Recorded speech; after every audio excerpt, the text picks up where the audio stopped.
नमस्कार। आज हम बाउमल मॉडल के सेकंड चरण की बात करते हैं। बाउमल मॉडल के कल हम वीडियो में देखे थे कि लाभ अधिकतमीकरण फर्म वहां पर उत्पादन करती है जहां पर प्रॉफिट कर्व का ढाल शून्य हो जाता है या टोटल रेवेन्यू और टोटल कॉस्ट के बीच का डिफरेंस मैक्सिमम हो जाता है या अधिकतम हो जाता है। या हम कह सकते हैं कि टोटल रेवेन्यू कर्व का ढाल TR is greater then 0 and TC is greater then 0, जहां पर दोनों वक्रों का ढाल बराबर हो जाता है वहां पर फर्म अपना उत्पादन OXP निर्धारित करती है और इस प्रकार फर्म को पर यूनिट प्रॉफिट O/1 प्राप्त हो जाता है। वहीं पर यदि फर्म का टारगेट सेल्स रेवेन्यू मैक्सिमाइजेशन करना होता है, बिक्री आगम अधिकतमीकरण करना होता है, तो जहां पर टोटल रेवेन्यू कर्व मैक्सिमम है यानी जहां पर टोटल रेवेन्यू कर्व का ढाल शून्य है यानी DTR/DS इज इक्वल टू 0, उससे यदि हम लंब डालते हैं तो हमें बिक्री आगम अधिकतमीकरण फर्म द्वारा उत्पादन संतुलित उत्पादन स्तर प्राप्त हो जाएगा।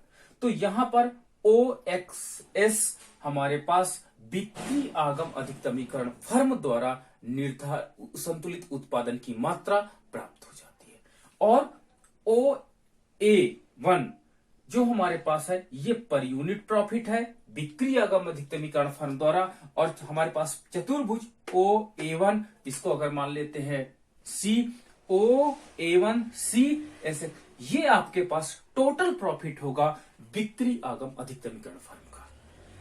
अब दूसरा हमारा प्रश्न है what will be the price level, मूल्य स्तर क्या होगा।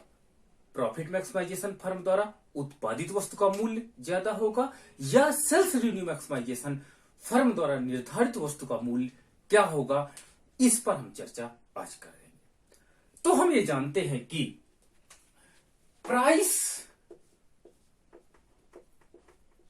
Is equal to total revenue upon total units या टोटल आउटपुट होता है। हम ये देखते हैं कि अगर प्राइस हमको कैलकुलेट करना है तो प्राइस कैलकुलेट करने के लिए हमको टोटल रेवेन्यू में से टोटल आउटपुट को डिवाइड करना होगा तो हमें प्राइस मिल जाएगा। अब हम सबसे पहले प्रॉफिट मैक्सिमाइजेशन फर्म के प्राइस को बात करते हैं। प्रॉफिट मैक्सिमाइजेशन फर्म का कमोडिटी जो आपके पास वस्तु है यानी OXP वस्तु है इसका मूल्य क्या होगा। तो टोटल रेवेन्यू कितनी है XPA। अब देखिए XPA that is total revenue, तो यहां पर हो जाएगा XPA टोटल रेवेन्यू है एंड टोटल आउटपुट कितना है OXP। ये देखिए टोटल रेवेन्यू है, ये टोटल हमारे पास क्या है टोटल आउटपुट है। दूसरे शब्दों में आप कहिए तो परपेंडिकुलर ये लंब है।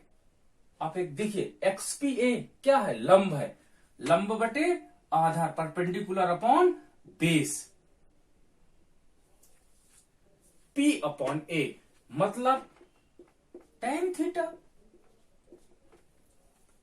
अगर इसका हम टेंजेंट का मान निकाल ले तो that will be the price. तो क्यों ना हम A पॉइंट को मूल बिंदु से मिला देते हैं। ये लीजिए ये हमने मूल बिंदु से मिला दिया और हमें एक एंगल मिला दैट इज θ1। तो यानी tan θ1 equal to price of product profit maximisation firm का प्रोडक्ट का प्राइस है। ओके यानी ये जो हमारे पास स्लोप लाइन मिली, ये जो टेंजेंट रेखा मिली, this will be represent the price of profit maximisation firm. चलिए इसी प्रकार सेल्स रेवेन्यू मैक्सिमाइजेशन फर्म का देख लेते हैं। सेल्स रेवेन्यू मैक्सिमाइजेशन फर्म द्वारा जो प्राइस होगा अपने आउटपुट का वो क्या होगा। इसी फार्मूले में प्राइस बराबर total revenue upon total output. Total revenue कितनी है? एसएक्स। आपके पास इसको डी कर लो, ये डी है। ओके, ओ एक्स एस ये लीजिए, हमने रख दिया। अब हमारे पास क्या मिला? ये मिला क्या? Perpendicular upon base. ये क्या हो जाएगा आपके पास? परपेंडिकुलर अपॉन बेस यानी tan थीटा 2। अगर इसके टेंजेंट का मान निकाल लिया जाए तो हमें price of sales revenue maximisation firm के प्रोडक्ट का या आउटपुट का मिल जाएगा। तो हम इसको इससे मिला देते हैं, तो ये हमारे पास एक थीटा मिल जाता है और इस थीटा का नाम हमने रख दिया है। ये लाइन जो गई है ऊपर की ओर, इस ये एक थीटा हमको एंगल मिलता है, इसको हम थीटा 2 नाम रख देते हैं। तो यानी tan थीटा 2 बराबर price of product sales revenue maximisation firm. Okay, तो हमने दोनों फर्मों के प्राइस को कैलकुलेट कर लिया है। चलिए रिजल्ट्स क्या निकले ये देखते हैं।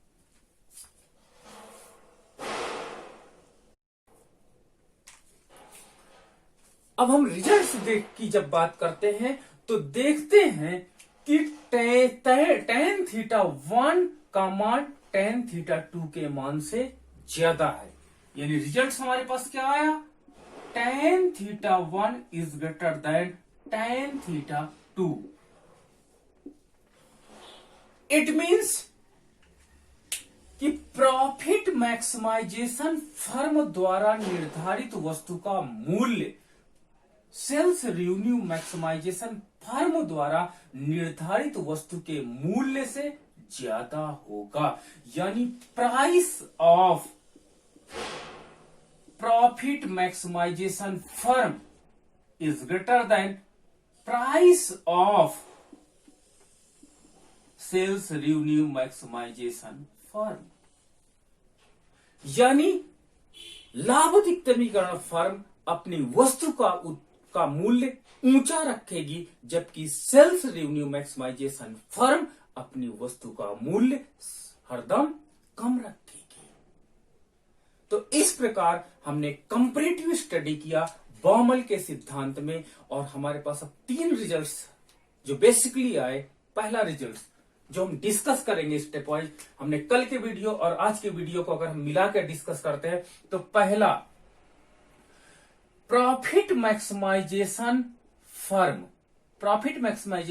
फर्म का जो आउटपुट है वो कम होगा सेल्स रेवेन्यू मैक्सिमाइजेशन फर्म के आउटपुट से।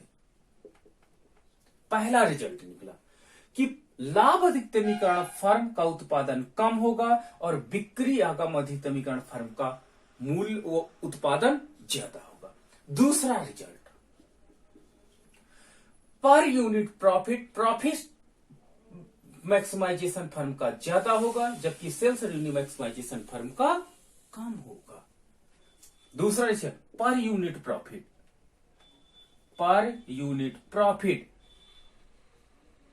प्रॉफिट मैक्सिमाइजेशन फर्म का ज्यादा होगा और per unit profit sales revenue maximisation firm का कम होगा। थर्ड रिजल्ट हमारे निकले। तीसरा रिजल्ट कि प्राइस प्रॉफिट मैक्सिमाइजेशन फर्म की वस्तु का मूल्य ज्यादा होगा और price sales revenue maximisation firm का कम होगा। तो ये 3 रिजल्ट्स हमारे पास आज बेसिकली हमने इस लेक्चर्स में डिस्कस किए। अगर अगला हमारा बॉमल के मॉडल में हम देखेंगे कि what will be the impact of advertisement cost किसको ज्यादा बियर करनी पड़ती, सेल्स रेवेन्यू मैक्सिमाइजेशन फर्म्स को या प्रॉफिट मैक्सिमाइजेशन फर्म्स को। अगर आपके कोई क्वेरी हो तो आप हमें व्हाट्सएप कर सकते हैं। हम अगले वीडियो में उस क्वेरी को सोल्यूशन देंगे। Thank you.